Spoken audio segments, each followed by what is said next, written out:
Hapa kama mnavyoona tuko mjini, tuko katika pilika za mara kwa mara, na nimetoka Kigamboni, nimetoka Kinondoni, nimetoka Ubungo, nimetoka sehemu mbalimbali.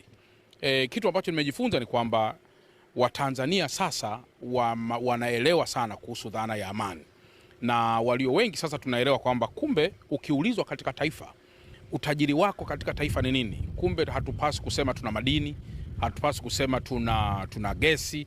Kumbe jambo la kwanza na utajiri wetu mkubwa ni amani, na kwa siku chache tumekwisha tambua kwamba kumbe amani ni chakula, kumbe amani ni furaha, kumbe amani ni utajiri, kumbe amani ni fursa. Kumbe katika amani kuna fursa mbalimbali katika mji wetu wa Dar es Salaam.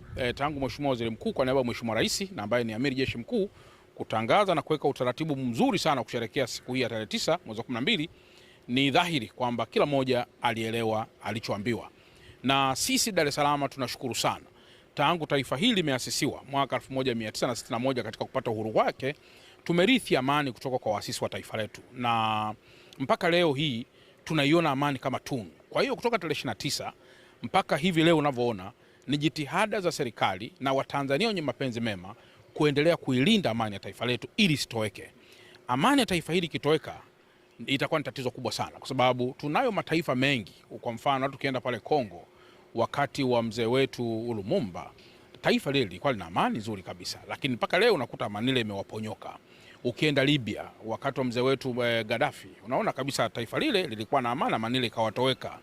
Ukienda katika mataifa kwa mfano hata pale Sudani, amani ile ilikuwa na amani, amani ile ikatoweka.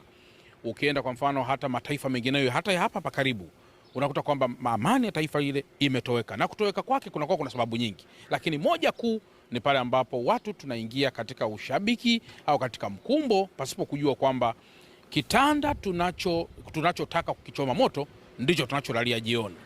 Kwa hiyo nitoe rai tena kwa Watanzania kwamba tuendelee kushikamana, tuishi kama ndugu, na kila mmoja kawe balozi mzuri kwa mwenzake, kwamba amani tukiharibu taifa letu tutakuwa tumedondosha uchumi, tutakuwa tumedondosha undugu, tutakuwa tumedondosha utulivu, tutakuwa tumedondosha kila jambo lile.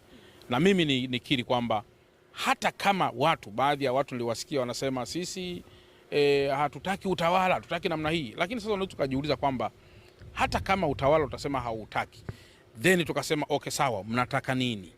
Bado tena tunaweza tukaleta mgogoro mwingine wa kikatiba, kwa sababu tunachokiangalia hapa ni katiba. Kila kundi lina watu, ila kikubwa tu katika taifa letu ni kila kundi kulisikiliza. Hapa kama mnavyoona tuko mjini, tuko katika pilika za mara kwa mara.